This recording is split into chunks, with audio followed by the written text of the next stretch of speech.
Pada tahun 2025, seorang gadis asal Korea bernama Yanji sedang mengikuti kompetisi masakan Prancis yang bergengsi. Saat semua chef memulai memasak, Ian mengalami masalah kompornya nggak mau nyala.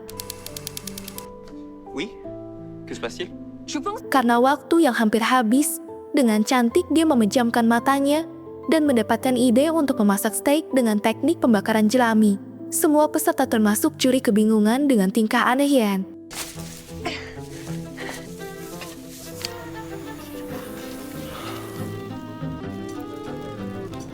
이걸 꼭 해야 하는 이유는 Terminez rapidement, s'il vous plaît. Setelah waktu habis, semua juri akan mencicipi hasil masakan mereka dan menentukan siapa pemenangnya.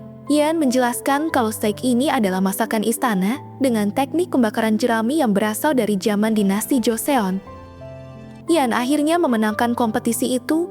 Paginya dia memberi kabar baik ini pada ayahnya melalui telepon dan akan pulang hari itu juga. Mendengar itu, sang ayah bilang kalau temannya seorang profesor akan menitipkan buku catatan sejarah untuknya. Buku itu adalah buku dari era Joseon. Ian diminta jika buku itu sampai, pastikan dia membawanya.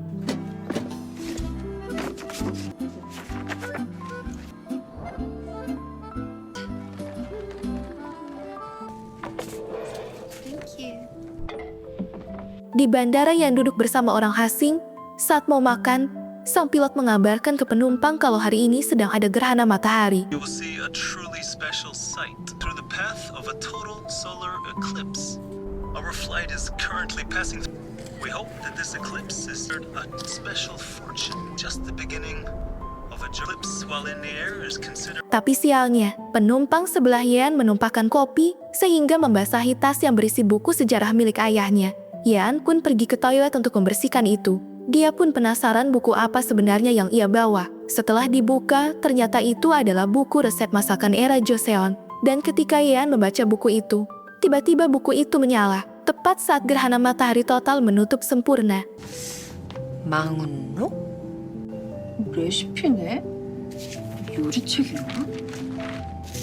왜 찢어져 있어? 세반? 앞엔 괜찮나?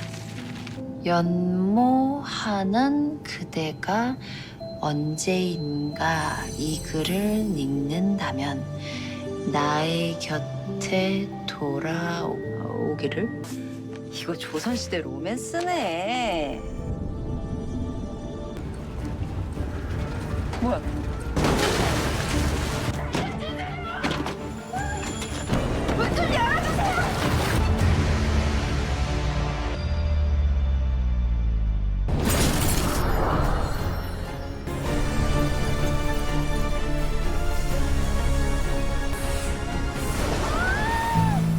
Ian terjatuh dan pingsan tepat di perangkap hewan. Di sisi lain, seorang raja bernama King Li-hun sedang berburu rusa. Dia berburu rusa bukan untuk dimakan, melainkan dia sangat benci karena memiliki masa lalu yang buruk. Saat memanah, Li-hun teringat masa lalunya, di mana ibunya dieksekusi ayahnya, yang mana belum diketahui apa penyebabnya. Kepala kasih menyarankan Paduka Raja untuk kembali ke istana, karena dia khawatir akan ada pemberontak yang pernah menyerang sang raja.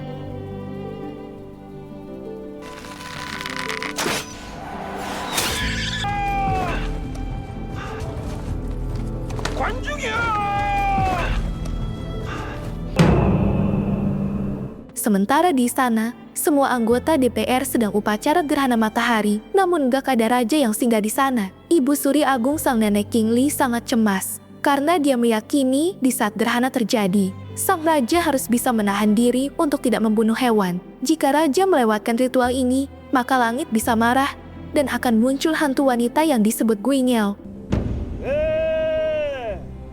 주상께서 사냥을 나가셨다니. 송하옵니다, 대왕 대비마마. 구식내가 시작되었을 터인데 이 무슨 회개한 소리야? 모든 것이 소인의 불찰이옵니다. 예부터 일식은 하늘이 왕의 잘못을 꼬시는 것이라 하였는데 전하께선 참으로 사안의 위중함을 모르시는 게 아닙니까? 마땅히 근신하며 살생을 금해야 하는 날. 그만들 하세요. Di sisi lain, Ian terbangun dan menyadari dirinya terperangkap. Sementara King Lee melihat seekor rubah dan mulai mengejarnya sampai pasukannya tertinggal jauh. Sementara Yan masih sibuk cari sinyal. Dia belum sadar kalau saat ini berada di era Joseon. Tiba-tiba, dia melihat anak panah yang menancap ke pohon. 화살?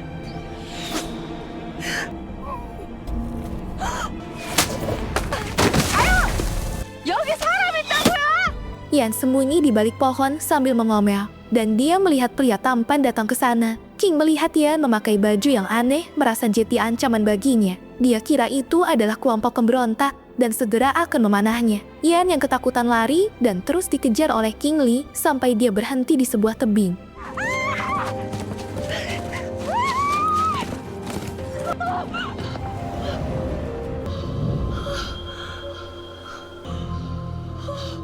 Yan terus ngomel dan mengancam akan menyetrumnya. Dia masih mengira kalau King Lee hanyalah seorang aktor yang lagi main film. Tapi Yan semakin ketakutan ketika dia memanahnya.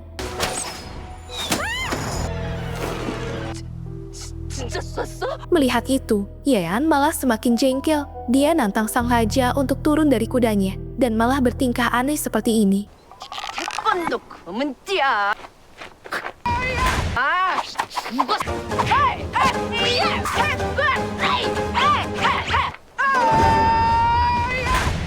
Karena Lee Hun kehabisan anak panahnya, dia akhirnya mengeluarkan pedangnya dan Yan mencoba menyerang dengan seruman itu. Tapi sayang, itu hanya sampai di besi pedangnya saja. Tapi tiba-tiba, ada pemberontak mengincar sang raja.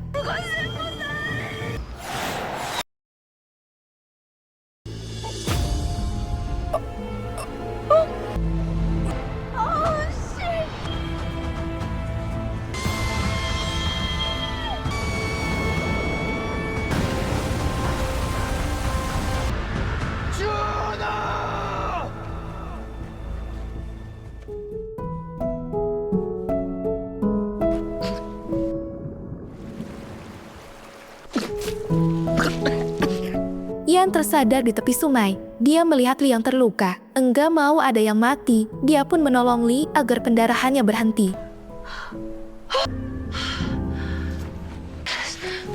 이봐요. 아, 무함이고 지연이고 간에 정신 차리라고, 정신! 라자.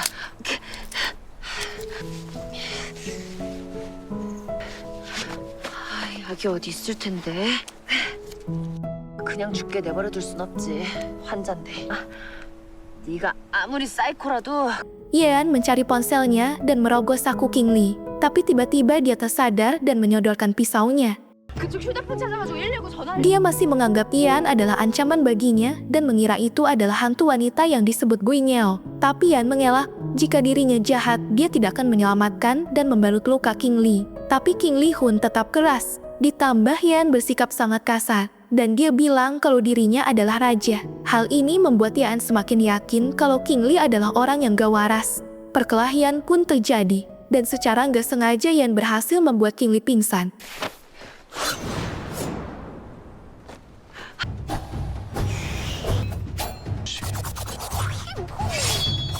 예사롭지 않은 칼솜씨.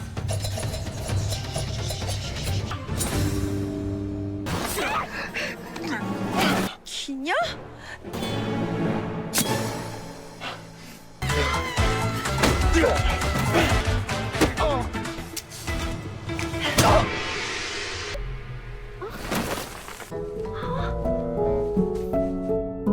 Pada akhirnya Yan mengikat Lee Hun agar tidak menyerang. Tapi ketika dia mau pergi dia nggak tega. Jadi dia membawanya dalam keadaan terikat. 사태 파악이 그렇게 안 돼? 담에 죽고 싶으냐?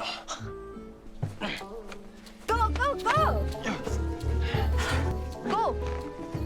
Sementara di istana, wanita bernama Chuo salah satu dayang mengabarkan kalau raja belum juga pulang dari perburuannya. Hal ini membuat sang ratu yang bernama Mokju cemas dan curiga, pasti ada sesuatu yang gak beres. Karena raja gak pernah terlambat untuk pulang. Dia curiga kalau Pangeran Agung telah menyerangnya demi kekuasaan. Di sini dia teringat 7 tahun yang lalu, kalau sebenarnya dia hanya wanita malam yang dijual dan dipenjara karena tuduhan pembunuhan. Sampai Pangeran Jesan datang untuk membebaskannya, dengan syarat mau membantu misinya untuk menggulingkan raja.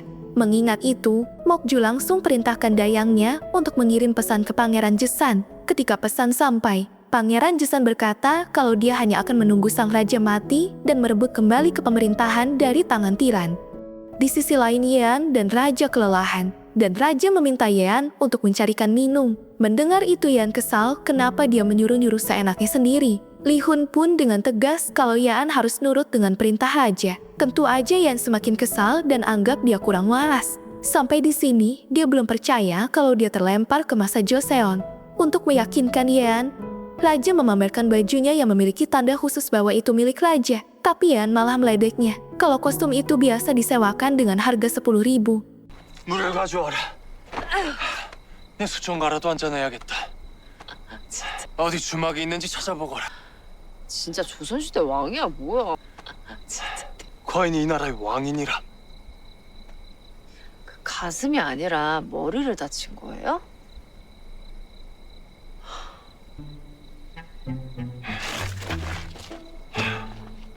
자세히 보거라. 아 진짜 뭘 용이야? 아 왕이라고? 진짜. 아니 이거 봉덕궁 가면 10,000원에 3시간 빌려주는 그 옷이잖아요. 내가 모를 줄 알아요? 뭐라? Singkatnya mereka lanjut perjalanan, tapi sang raja tiba-tiba berhenti. Dengan pedenya dia bilang kalau sudah tiba di istana, nanti dia akan memberi hadiah ke Yean, yakni menyodornya. 좋다. 딱히 내 취향은 아니다만 내 황궁하면 특별히 너에게 승은을 내려주마. 승은을 내려주마.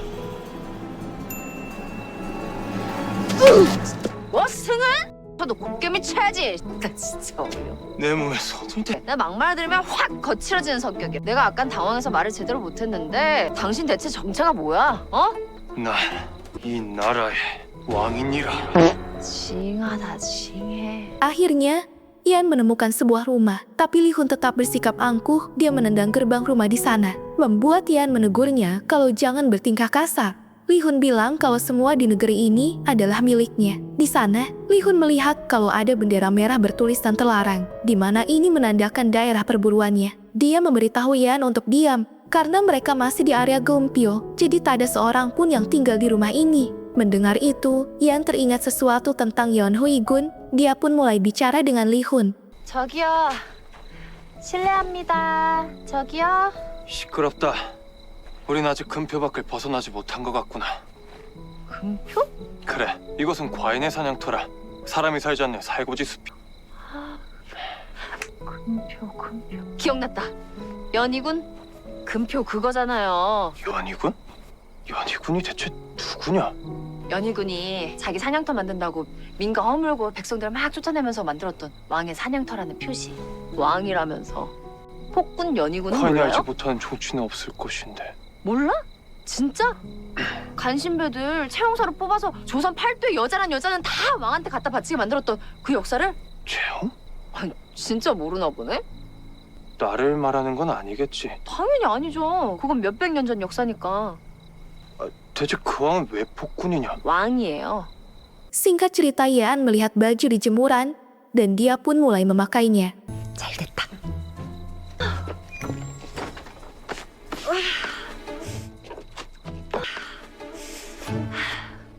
쟤뭔 일이냐고요. Tiba-tiba dia mendengar sesuatu di dalam rumah. Yeon pun masuk ke dalam. 누가 있는 건가?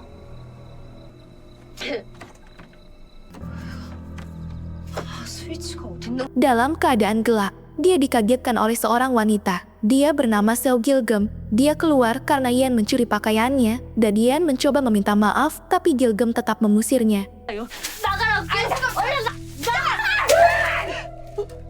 Yean yang udah muak akhirnya benar-benar jengkel. Dia mulai tanya tentang daerah ini, tapi jawaban Seo Gil membuat Yean semakin stres. Dia mengira Li Hun dan Seo Gil sama gilanya. 지금 여기가 대체 어느 지역이냐고요? 시방 뭘 잘했다고 소리를 질러요? 아이다가 들키면 재펴 나간다는 나라님 사냥터잖아요. 참말로 몰라요? 금표? 금표? 우린 아직 금표 밖을 벗어나지 못한 것 같구나. 이곳은 과인의 사냥터라. 사람이 살지 않는 살고지 숲이다. 난 다른 나라에서 온 사람들 같아. 와, 나 진짜 미치겠네. 그러고 보니 아가씨도 옷이 한복이네? 무슨 세트장 맞죠? 영화 드라마 그런 거 찍는데요. 드라마요? 세터요? 아이 그것이 뭐대요? 에이, 왜 그래요? 진짜 무섭게. 또 시방 무서운 것은 나여라. 설마 저 인간 말처럼 진짜 조선시대는 아니겠지? 혹시 지금이 몇 년도예요? 작년이 개미년이 올해요. 아이 가만 있어보자. 올해가 갑신년이지라. 갑신년? 또 어째 그런데요? 갑을 병정으로 연도를? 어디라고요? 참말로 요상해보네. 여가 뚝섬 살거지에서 근표 아닌 것도 몰라. 올해가 무신인지도 몰라. 맞다. 누가 보면 딴 세상에서 온 줄 알고 써라. 혹시 이 근처 편의점이 어디예요? 편의점? 뭔 말이 요렇게럼 요사스럽대요? 편의점? 슈퍼도 편의점도 모른다니. 뭐? 이거 꿈인가 보다. 꿈인데도 배가 고프네? 그것이 Sadar kalau ini bukan mimpi, Ian berniat akan mencari tasnya setelah dia mengisi perutnya. Mereka pun mempersiapkan semua bahan makanan alami. Ian tanya gimana caranya Seogil mencari bahan makanan di malam hari padahal gelap. Seogil bilang kalau dia menggunakan indera penciumannya. 한나.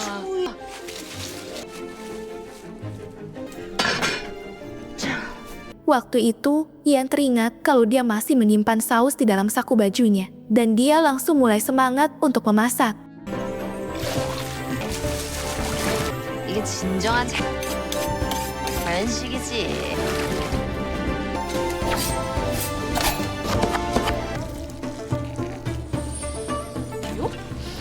어때요? 그림이네요, 그림. 무슨 잠을 그렇게 세상 모르고 자. 이거나 먹고 자요. Selesai memasak, dia nyuapin Lihun tapi dia enggak mau buka mulutnya. Karena dia raja, dia meminta Ian untuk mencicipinya dulu. Seogil Gem juga enggak sadar kalau dia sebenarnya adalah raja. Sementara Ian mengaduk nasinya dengan saus kesukaannya. Dia mulai mencicipi dengan penuh kelezatan membuat Seogil dan Lihun sangat nila. 밥 같은데 그냥 비빈 배지.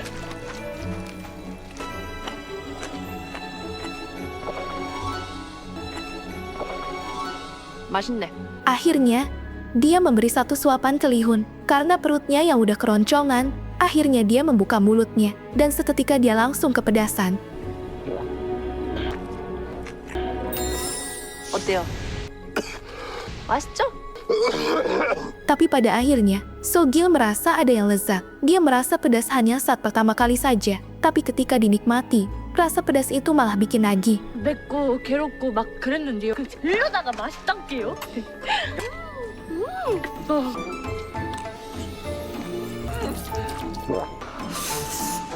Di saat-saat terakhir suapan, Lihun malah teringat pada mendiang ibunya yang sedang menyuapinya. 아, 할마마 맞게 혼났다고. 맛있습니까? Air mata yang keluar membuat Ian mengira kalau dia kepedasan. Tapi sebenarnya Lihun merasa heran. Kenapa wanita seperti Ian bisa membuatnya teringat pada ibunya hanya dengan makanan sesederhana itu. Selesai makan, sesuai rencana Ian dan Seogil mencari tasnya yang hilang. Sebelum pergi, dia memberikan selimut pada Lihun. 마지게 여기 좀 놓고. 아니 길금 씨 여태까지 그렇게 오해하고 있었던 거? 저 사람 환자야. 이제 뭘 알겠어. 절벽 가는 길에 이 짝밖에 없단게요. Selama di sungai, para prajurit berhasil menemukan rajanya dan langsung memberikan pakaian ganti. Lihun berseru kalau ada pengkhianat di daerah sini yang berhasil memanah dirinya. Sehingga semua prajurit harus mencari siapa di balik anak panah itu. Sebelum pergi, mereka juga membakar semua rumah yang ada di sana.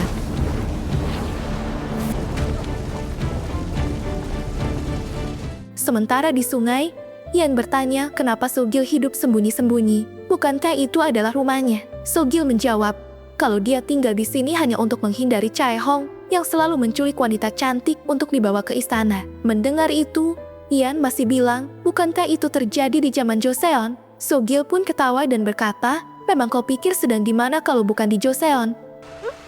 이걸로 말려요. 아까는요 도둑이라고 오해해갖고. 근데 길금 씨는 왜 숨어 살아? 그것이 채홍 피하려고 그랬지라. 채홍은 또 그 뜻이 얼마나 숭고하냐. 채홍? 채홍? 저자들 각다 잡아갖고 궁에 데리고 가보는 거. 아이 모른대요? 그러니까 그건 조선시대 얘기잖아. 아 여가 조선이 아니면 뭐 어디래요? 그럼 뭐 지금이 뭐 연희군 시대야? 처음 들어보는데. 뭐 그럼 그놈 말이 아니 채홍은 알면서 왜 연희군 몰라? 누구요? 거기 누구냐? 사람이다.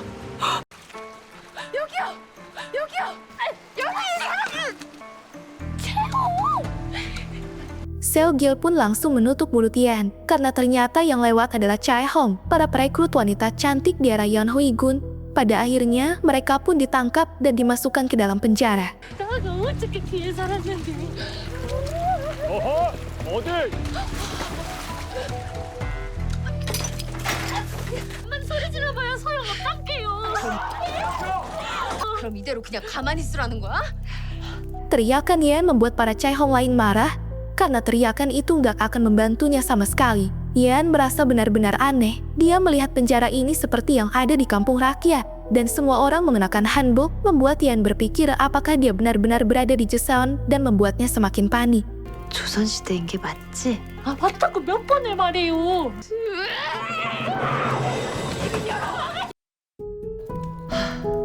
맞네. Singkat cerita datang para petugas dan membawa mereka keluar. Di sana mereka ditanya berapa usianya, dan Yan menjawab kalau usia dia adalah 27 tahun. Membuat dia nggak laku karena udah terlalu tua. 이게 지금 다 뭐 하는 거야? 아 이것은 그 여자들을 두 패로 가르는 거 아니대요. 채용상가 올란가 본디. 채용사? 그럼 내가 왕의 여자가 될 수도 있다는 거야? 그것은 모르지라. 그 채용 된다고 다 거식이 되는 것은 아닌게. 모르네 진짜. 자 다음 얼른 나오너라. 금년 몇이요? 27인데요. 좌측. 예? 나이가 너무 많다. 나이가 많다 않으시냐? 다음. 앞으로 나오거라. 제가 그 시기 30인데요. 좌측. 자 오시게. Setelah mereka masuk ke bagian kiri, mereka mulai ditugaskan untuk pergi ke dapur. Sementara Raja berada di sungai dan menemukan tali rambut Yan. 아니 하루 종일. 아유 죽겠다. Saat keliling, Yan merasa kagum karena benda apapun yang di sana terbuat dari kuningan asli, dan rasa kecapnya yang sama kaya. Dia terus keliling melihat peralatan dapur kuno dan pisau beoseon yang ujungnya runcing ke atas dan tajam. Karena bingung harus mengerjakan apa, Yan mulai tanya siapa yang menyuruh kalian melakukan pekerjaan ini. Karena ada yang bikin sayur lobak, rumput laut, dan ini benar-benar amburadul. Mendengar itu, mereka menjawab tidak ada yang menyuruh. Apapun yang mereka lihat, maka akan dimasak begitu aja.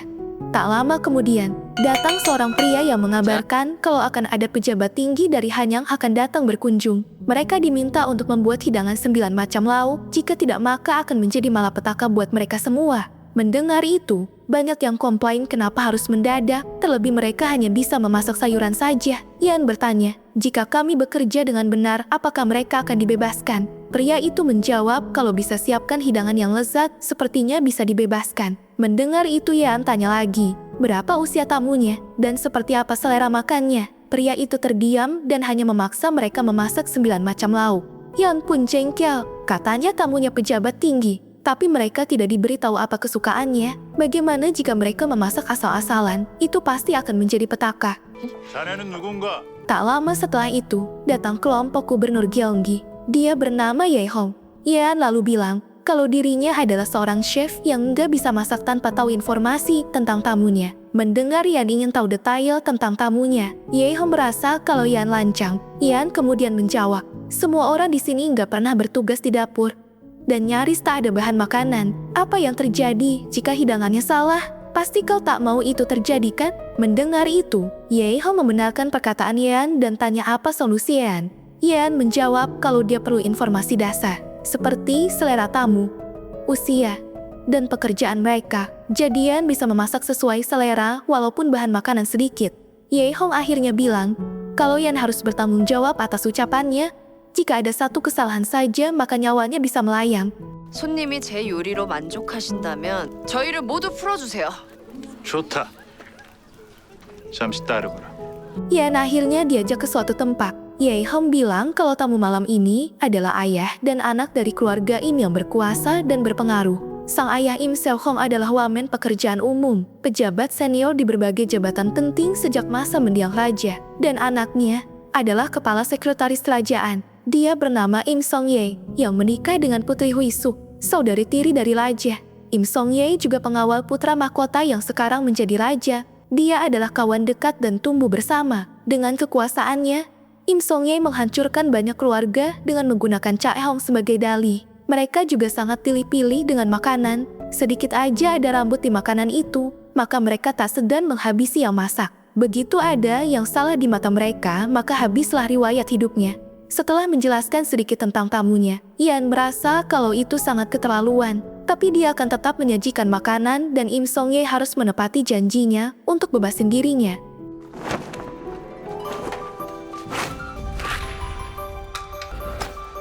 자자, 다들 모여보세요. Di dapur Yan langsung mengumpulkan mereka semua dan harus mengikuti perintahnya. Karena bahan makanan yang sedikit, mereka harus bekerja sebaik mungkin. 우덜이 아가씨 기다리고 지기까지 거. Tapi Yan sangat beruntung ketika dia melihat bahan yang masih segar. Dia juga nemu daging yang masih segar. Ternyata daging itu ditemukan oleh Seo Gil berkat penciumannya yang tajam. 독에 숨겨져 있는 것을 찾았던 게요? 좋아, 역시 개코 잘했어. Sekarang, Yan makin semangat dan akan membuat steak ala Prancis. Sementara dari kejauhan, Ye Hong mengamati Yan dan yakin kalau Yan benar-benar serius dan tidak meragukan. Tapi di sini ada masalah, di mana daging itu sangat keras dan sulit dipotong. Yan mencoba untuk tenang dan memejamkan matanya. 아니야, 생각해봐 연지영. 나는 전치수와 같은 방법을 쓴다. 저온조리. Dia pun akhirnya menemukan teknik di buku resep kuno milik ayahnya. Dengan metode Jonchisu, dia bisa membuat daging sapi menjadi sangat empuk. Singkat cerita, Im Song Ye, kepala sekretaris kerajaan, dan ayahnya kepala wamen telah tiba di sana. Sementara Yan masih semangat menyiapkan makanan yang akan disajikan. Semua orang kebingungan dengan apa yang dilakukan Yan. Mereka baru kali ini melihat teknik memasak itu. Karena tak ada pengukur suhu, Yan menggunakan tangannya untuk mengukur suhu airnya. Dan orang yang melihatnya kaget takut tangan Yan melepuh. 길금 씨 이제 여기에 찬물을 부어야 되거든.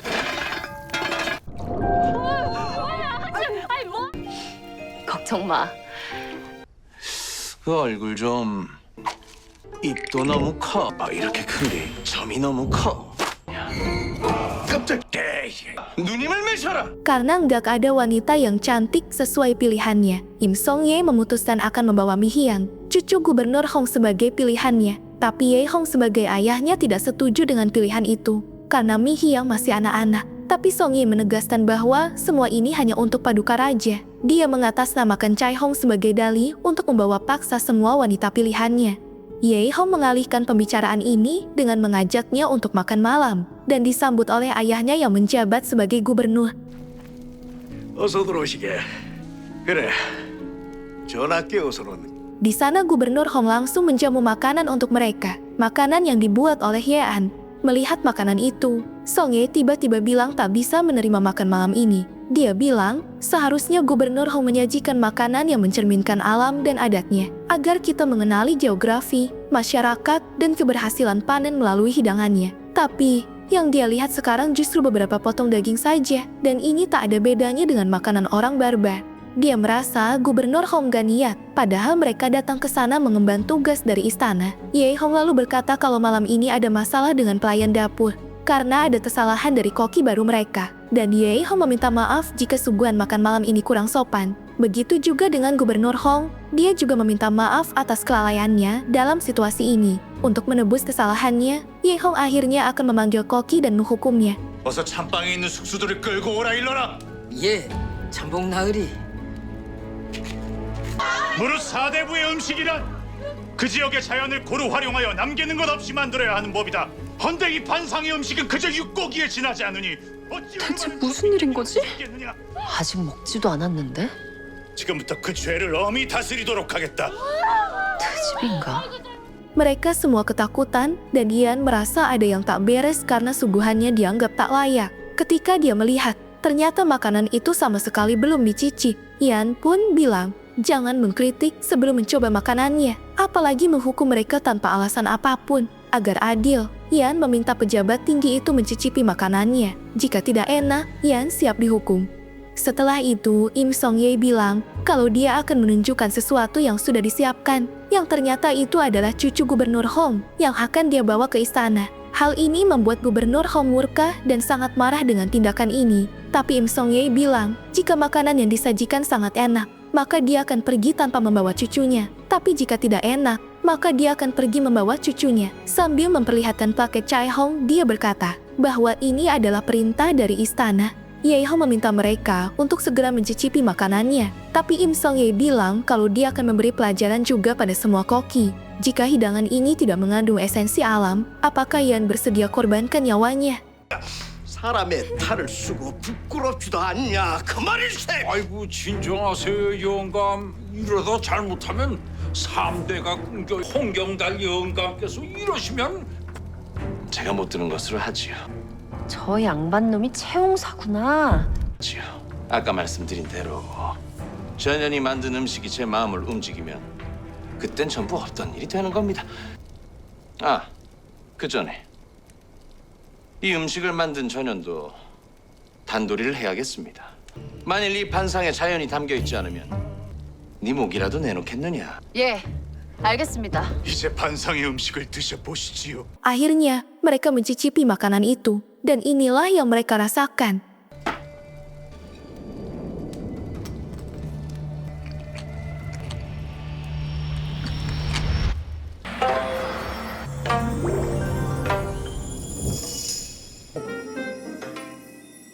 이게 무엇이고? 입안 가득 담기는 육즙과 이 양념 맛은 고기가 씹히는 게 아니라 대체 뭐란 말인가? 참으로 처음 느껴보는 맛.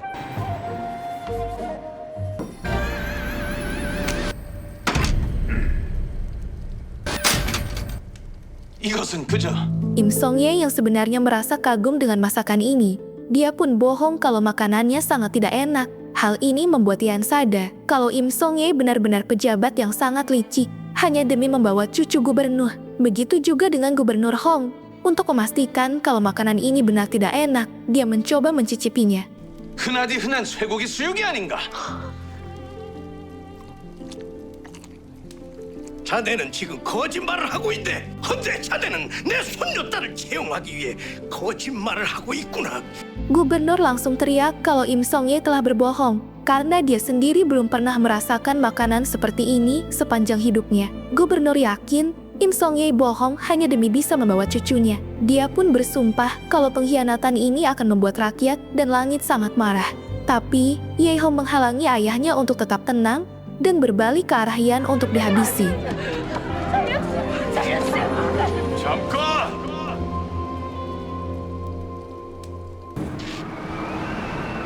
상전하십시오!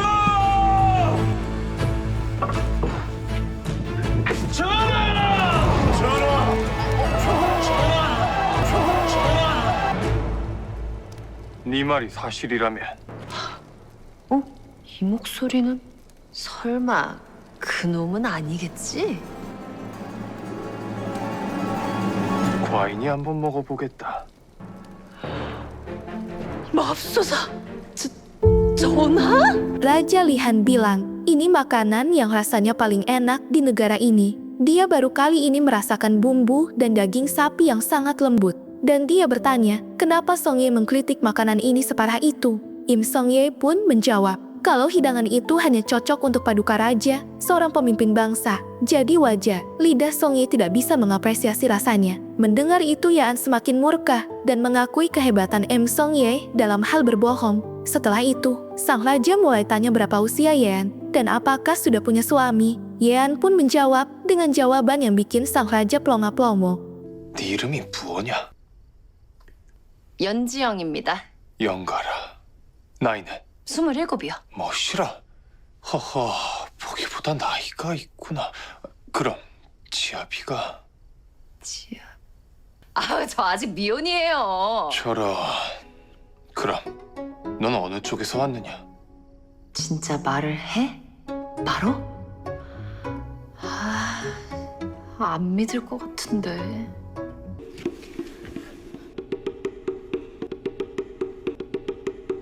(500년) 뒤 미래에서 왔어요.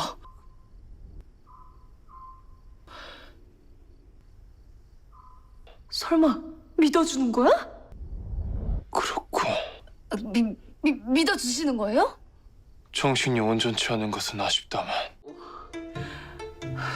그만하고. 저 풀어주시는 거죠?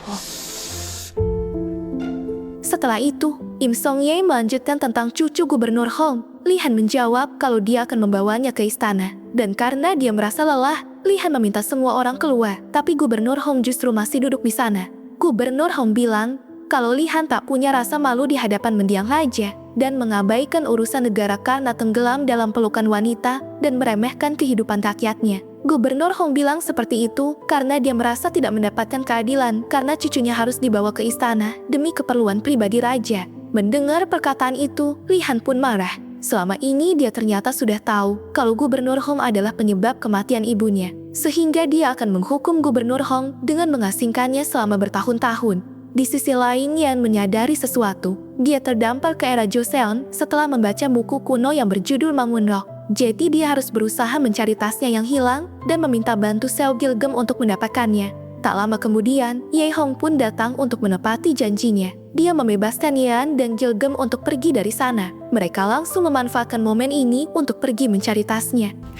정말 감사합니다. 길금 씨 가족들은 다 어디 계셔? 지는 혼자여라. 그럼 길금 씨, 나랑 같이 갈래? 어디를요? 500년 뒤의 미래. 참말로요? 내가 살고 있던 시대로 같이 가자. 여기 맞아. 맞아나? 여기. 이쪽으로 갔었던 게 맞는 것 같아. 왜 없지? 아이고, 그러면 저기로 가.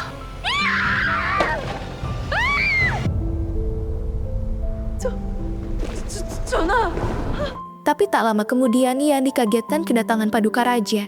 Sang raja mulai tanya apa yang Yan lakukan di sini. Yan pun menjawab kalau dia sedang mencari tasnya. Karena di dalam tasnya ada buku berjudul Mangunro yang ia percaya kalau buku itulah yang membawanya ke dinasti Joseon.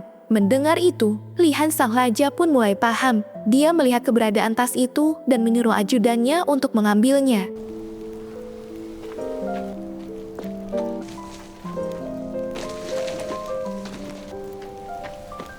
Tapi sayangnya Li Han justru membuang tas itu dan menahan Yan untuk dibawa ke istana. 다행이다.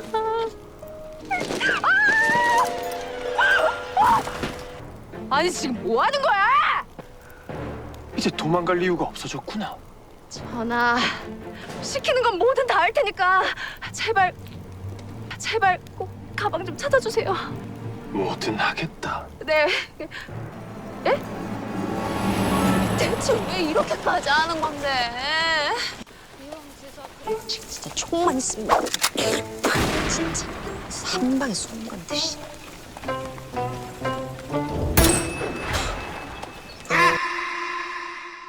Singkat cerita mereka pun sampai di istana dan disambut oleh Kang Mokju, wanita selir level 4. Tapi gayanya udah kayak ratu beneran. Sang raja mulai menunjukkan Yean di hadapannya. Li Han bilang kalau dia berhasil menangkap hantu Guinyeo. 오래 기다렸느냐? 전하, 돌아오시길 기다리다가 소첩 가루가 되어 날아갈 뻔했사옵니다. 내 너에게 보여주고 싶은 것이 있다. 오지 마. 가까이 오지 마. 이 아이다. 귀녀. 귀녀요? 홍영감의 손녀가 아니었어. 누구지? 아이고, 고양이 눈이네. 레이저 쏘는 것 좀 봐. 내 얼굴에 구멍이라도 뚫을 기세인데? 얼굴은 반반하니 예쁘장하구나.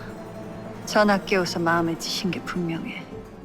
Saat Paduka Raja akan pergi, Yan menyelah dan bertanya kemana mereka akan membawanya. Li Hun pun menjawab apakah Yan takut. Tentu Yan takut karena baginya semua yang dia lihat sangatlah asing. Kemudian Li Hun meminta Shinsu seorang komandan Urimui untuk menutup kepala mereka berdua. Setelah itu, Paduka Raja yang konyol ini malah bilang, "Gimana? Dengan mata tertutup kamu udah gak merasa asing lagi kan?" Kemudian Li Hun bilang kalau dia sudah mempersiapkan tempat tinggal istimewa untuk mereka berdua. Setelah masuk ke dalam, sang dokter mengobati luka dadanya. Dokter bilang kalau pendarahan Paduka Raja berhenti berkat salep yang ada di lukanya. Seketika itu, Li Hun teringat kalau Yan sempat memberikan salep padanya.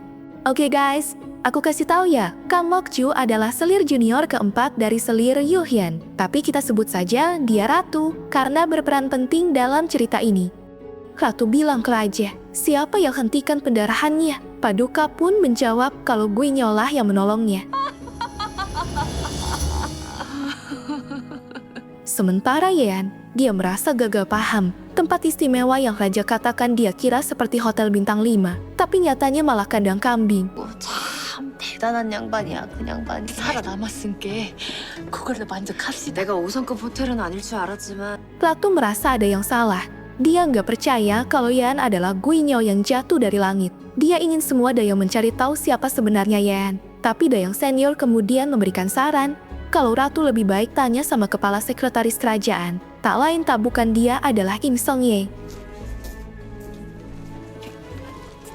Di dapur istana, kita bertemu dengan koki senior tingkat 7. Dia adalah Bongsi. Karena kepala koki istana telah wafat, maka dia diberi pekerjaan untuk mengawasi, mengatur semua para pemasak. Sementara Im Song-ye telah tiba untuk menemui Mokju. Mokju bilang, kenapa Im Song-ye gagal membawa cucu gubernur Hong untuk Chae-hong? Im Song-ye pun menjawab, walaupun gagal, tapi gubernur Hong diasingkan sesuai keinginan Mokju, dan keluarganya telah menjadi budak milik pemerintah. Mokju lanjut tanya, kenapa Paduka membawa Guinyol ke istana? Im Song-ye menjawab kalau itu adalah keputusan pribadi sang raja. Dia tidak bisa menjelaskan apapun untuk Ratu. Mendengar itu Mokju mulai menyimpulkan kalau sebenarnya Im Song-ye lah dalang dari semua ini. Ratu tanya apa yang Im Song-ye bawa. Dia menjawab kalau dia membawa perhiasan dari rumah gubernur Hong yang disita. Melihat itu Ratu bilang, jadi hanya ini yang Im Song-ye kumpulkan untuk Chae-hong? Ini tidak cukup. Dia minta Im Song-ye segera mencari semua keluarga gubernur Hong yang telah menjadi budak dan kirim semua ke Jahongwon. 관노가 된 홍영감의 식솔들을 모조리 찾아서 자홍원으로 보내세요. 그렇게까지 하시면 신하들의 반발이 있을 것이옵니다. 홍영감의 유배를 두고도 말들이 많사옵니다. 그러니까 말입니다. 후에 뒤탈이 없지 않겠습니까? 미리미리 눈치껏 이런 거라도 잘하셔야. Di luar, Im Song-ye bilang ke ayahnya kalau mereka harus membuat rencana baru, karena Ratu telah menyalahgunakan jabatannya untuk memperlakukan mereka seperti budak pribadinya bertahun-tahun. Padahal dia cuma selir junior tingkat keempat. Sang ayah marah kalau Im Song-ye keterlaluan. Menurutnya jadi budak tak masalah asalkan bisa hidup dalam kemewahan. Tapi Im Song-ye menjawab, gimana kalau suatu nanti Guinyol bertukar menjadi tuan lebih tinggi dari Ratu? Sang ayah menjawab itu konyol. Paduka tidak akan peduli dengan wanita lain selain selir Kang Mokju. Tapi dia meyakinkan ayahnya untuk mengingat sesuatu, bahwa selir Kang dulunya hanya rakyat jelata. Jadi siapa bilang kalau Guinyol tak bisa menjadi seperti selir Kang, atau bahkan lebih tinggi? Dengan ini, Im Song-ye berencana akan menyiapkan sebuah permainan baru untuk Paduka Raja, dan dia akan membuktikan kepada siapa hati Paduka Raja akan condong, apakah ke Guinyol atau selir Kang. Dia ingin melakukan ini hanya karena sudah muak diperbudak oleh selir Kang Mokju. Malam harinya, saat Yan tidur, tiba-tiba ada pendekar datang dan menghabisi semua para penjaga. Dia adalah Gong Gil. Dia membawa kabur Yan dan Gilgem dari sana. Mereka terus mengikutinya sampai akhirnya dia sangat kaget.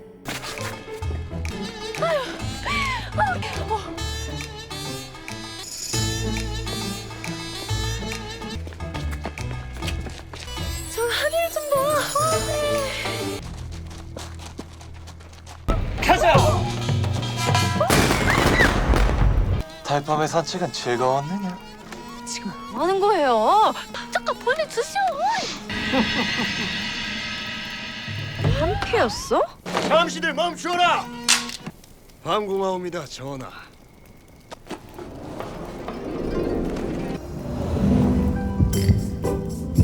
Setelah Gonggil nerima uang, ternyata Raja menyelipkan sebuah pesan. Dia terkena panah dari seorang pembunuh di hutan Sagoji. Raja meminta Gonggil untuk menyelidiki siapa dalang di balik semua ini. Ternyata, sang raja hanya ingin meminta Yan membuatkannya makanan yang terbuat dari daging dan dimasak dengan sepenuh hati. Daripada terkena ancaman, Yan pun akhirnya menuruti permintaan sang raja. Dari kejauhan ternyata selir Kang Mokju melihat itu dan merasa sangat jengkel. Akhirnya mereka dibawa oleh Chang Seon, seorang kepala kasih makanan kerajaan. Di sana Bongsik protes. Gimana bisa seorang wanita disuruh untuk menyiapkan makanan untuk raja? Tugas ini harusnya dilakukan oleh seorang pria. Sementara Yan adalah wanita, lebih baik menjadi dayang istana. 우리 숙소들하고는 근본이 다른 것 같은데 어디서 일을 배웠는가? 명월관? 아, 궁녀로 보내면 될 일이 아닙니까? 급하. 전하께서 명하신 것을 대비전에서도 알고 계십니까? 어쩌겠는가? 아니 저기요. Pada akhirnya Yan dan Gilge memulai pekerjaan pertamanya. Dia mulai melihat semua peralatan yang ada di sana dengan api yang menyala sempurna dan melihat semua bahan yang masih segar siap untuk diolah. Tapi tiba-tiba Gilge mencium bau daging mentah. Ternyata itu adalah daging rusa dan kebetulan memasak daging rusa adalah keahlian Yan. Walaupun dia nggak tahu kalau raja nggak suka daging rusa, tapi dia mulai menjalankan aksinya. Dia memasak dengan serius. Setelah semua selesai, asisten kepala Kasim dan Dayang melihat sajian itu. Dia merasa ini bencana. Sajian makanan yang Yan buat sangat tidak meyakinkan. Tapi apa boleh buat, mereka harus menyajikan itu ke paduka raja. 이 옷으로 갈아입고 오너라. Yan diberikan pakaian baru karena dia yang akan mengantarkan makanan. Dan ditemani Choyo Mal-ing, Dayang senior raja. 전하, 석수라 들었사옵니다.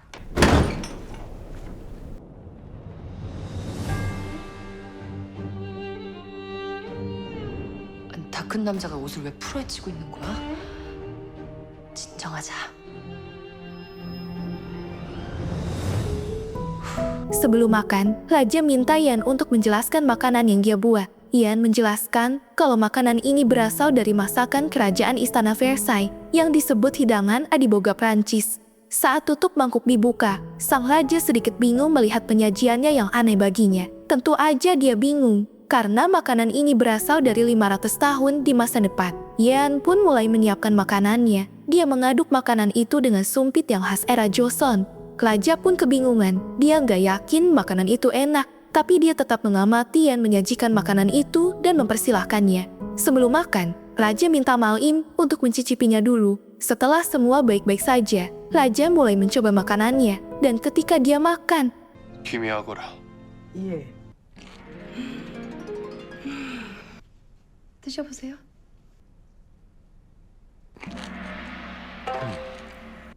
이 맛은?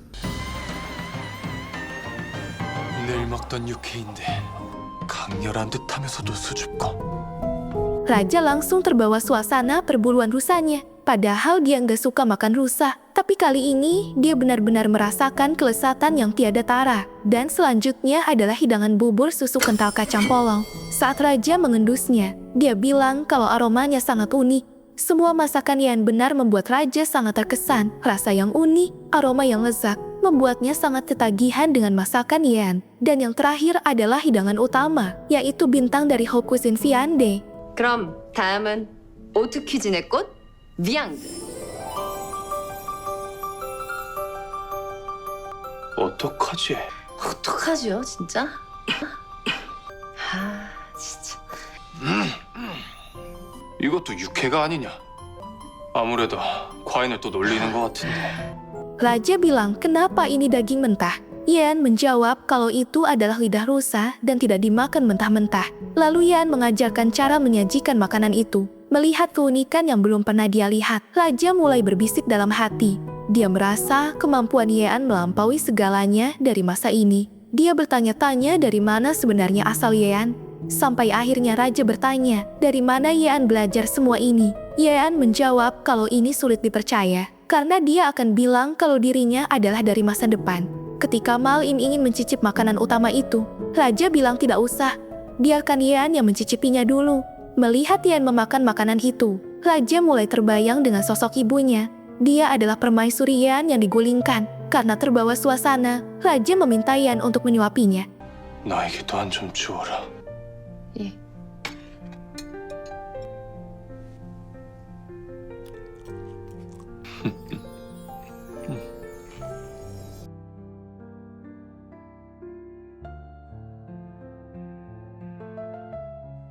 나의 마음을 어떻게 읽었느냐. 과인이 이 요리를 좋아할 줄. 실은 제가 연희군 공부를 좀 했거든요. 연희군? 그리고 요리 대회에서 이걸로 우승도 했고. 대체 연희군이 누구냐? 아, 이거 설명하면 위험해. 제가 기억이 좀... Tak lama kemudian, Ratu Mokju datang untuk menemui Raja. Tapi kepala kasih melarangnya karena Raja tidak ingin diganggu saat makan. Tapi dia tetap memaksa, dan inilah yang terjadi. 물러서라.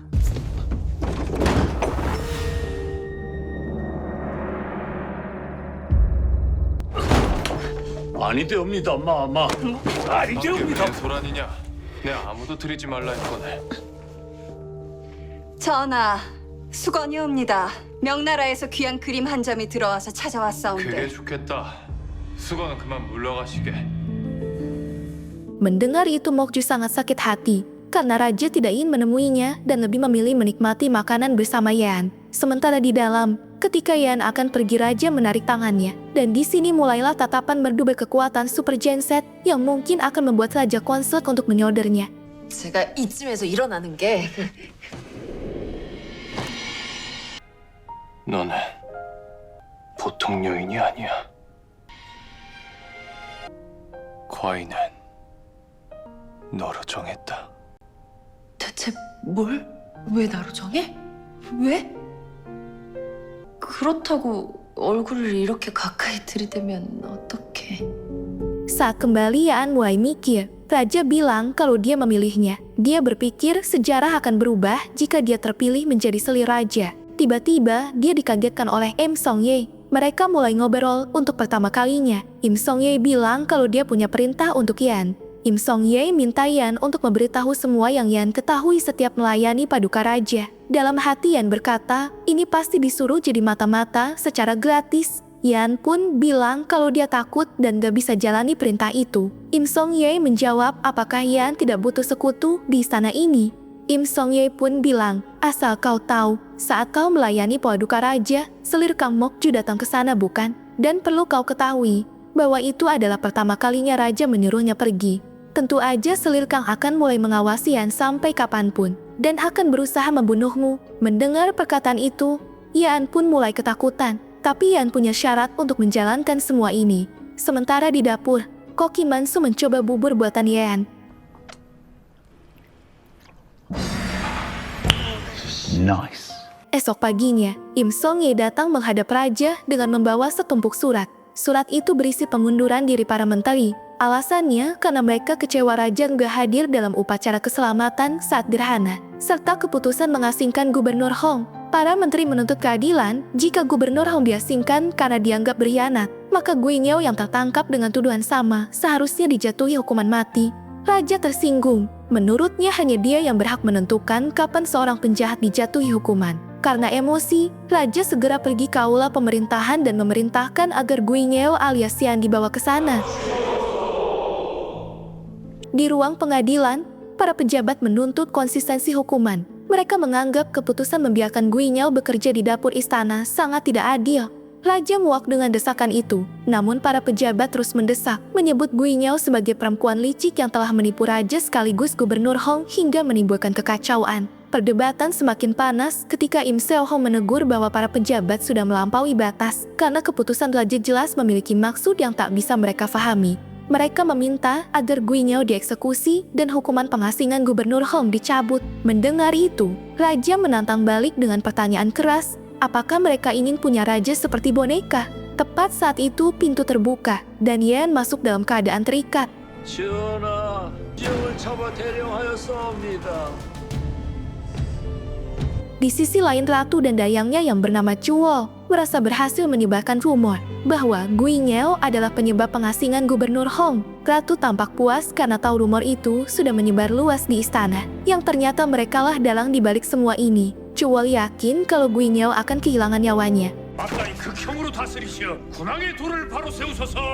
Kembali ke aula pemerintahan, para pejabat bersatu menyerukan agar Guinyao dihukum mati. Tekanan itu membuat raja bangkit, mendekati Yan yang berlutut dengan diam. Dia bilang bahwa masakan Yan pada malam sebelumnya aneh dan membingungkan lidahnya. Saat itu, raja ambil pedang dan mengarahkannya tepat di depan wajah Yan. Namun keputusan yang keluar justru mengejutkan semua orang. 듣거라. 과인을 미혹하였으니 이 여인은 지난밤 해괴한 수라상을 올려 지금 당장 이 여인을 수락관 대령 숙소에 임명하라. 예? 예? 대령 숙소?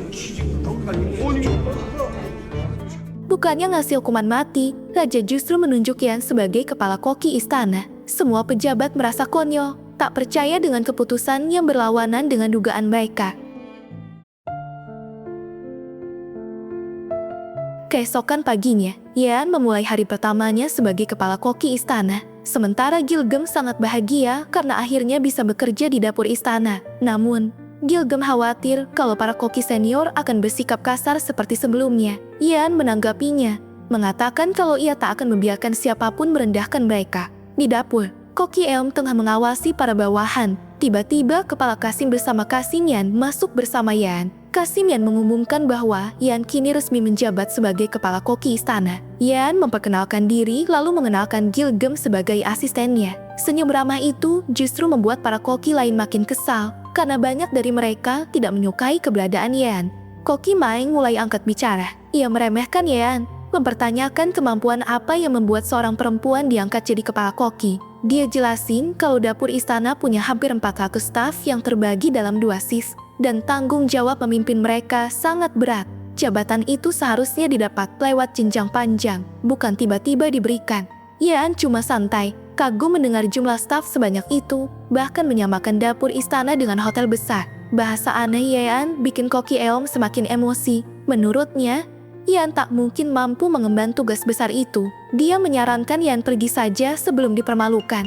Yan bodoh amat. Ia balik tanya siapa yang punya jabatan paling tinggi di dapur selain dirinya. 근데 여기서 가장 높은 분이 누구시죠? 제가 대령 숙수니까 저 빼고. 그럼 주로 찬을 담당하고 있는 심가라 효유? 이 이제 불다룸이라고 양념을 주로 담당하고 있구먼요. 저는 밥 짓는 일. 그럼 통성명은 끝났고 이제부터 수라상을 준비해야 되니까 어서 시작하세요. Tak lama kemudian, seorang dayang bernama Kim Boksun masuk dan menemui Yan. Ia menyampaikan bahwa Ibu Suri Agung ingin bertemu. Yan kaget. Kenapa dirinya dipanggil mendadak? Setibanya di ruangan Ibu Suri, Yan melihat suasana tegang. Ratu juga hadir bersama beberapa wanita kerajaan lain. Ibu Suri langsung tanya, apakah kamu Guinyao yang dibawa raja dan diangkat menjadi kepala koki istana? Yan menjawab kalau dia bukan Guinyao, melainkan orang biasa dari tempat jauh. Ibu Suri kemudian mengungkap maksudnya. Ia ingin menguji kemampuan Yan secara langsung. Jika Yan hanya menggunakan trik murahan untuk memikat raja, maka ia harus siap menanggung akibatnya. Ucapannya tegas. Kalau Yan menipu dengan kata-kata, lidahnya akan dipotong. Kalau menipu dengan masakan, tangannya yang akan hilang. Yan terkejut, merasa dipaksa mempertaruhkan segalanya hanya untuk membuktikan diri. Ia menoleh sekilas ke arah Ratu Kang Mokju, sadar bahwa semua ini mungkin ulahnya. Sementara itu, Raja sedang bersama Gonggil. Raja baru saja menerima pesan penting dari seorang penulis sejarah yang mengatakan bahwa ia menemukan draft catatan lama dan akan menemuinya malam nanti. Raja merasa ini kesempatan untuk mengungkap misteri kematian ibunya. Tiba-tiba Im Song Ye datang membawa kabar. Ia memberitahu bahwa Yan dipanggil oleh Ibu Suri Agung untuk ikut lomba masak melawan koki senior dengan taruhan tangannya dipotong jika kalah. Raja terkejut dan marah mendengar hal itu. Ia makin kaget saat tahu Ratu Kang juga hadir dalam kompetisi itu.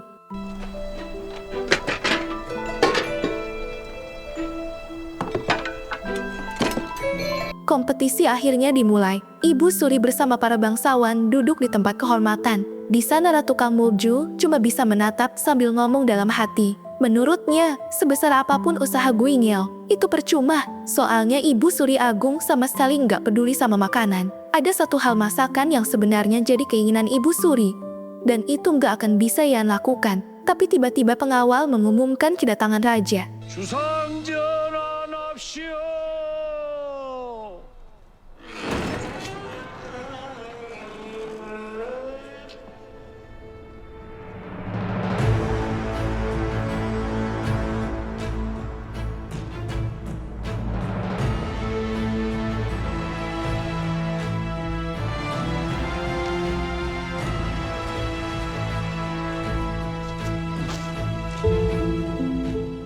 Raja menyapa Ibu Suri, berharap neneknya sehat selalu. Ibu Suri tersenyum dan bilang sudah lama enggak bertemu cucunya. Ibu Suri bilang kalau dia mendengar Guingel jadi kepala koki istana. Karena itu, dia langsung menyiapkan kompetisi ini. Dia juga mengajak Raja untuk ikut nonton.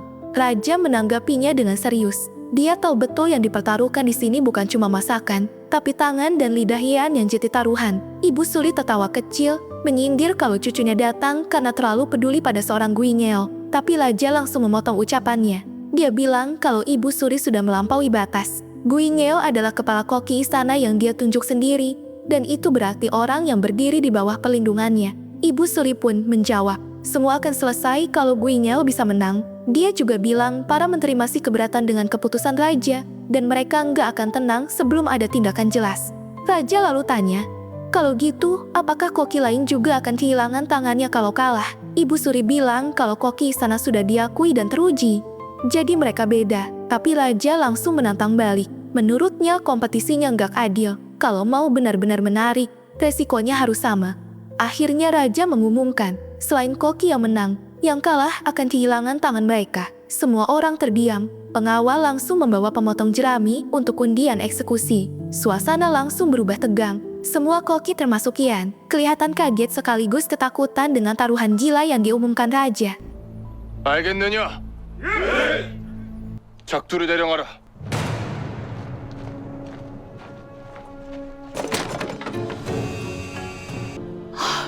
정말 돌아가고 싶다. 아빠, 나 돌아갈래. 이제 경합을 시작하거라.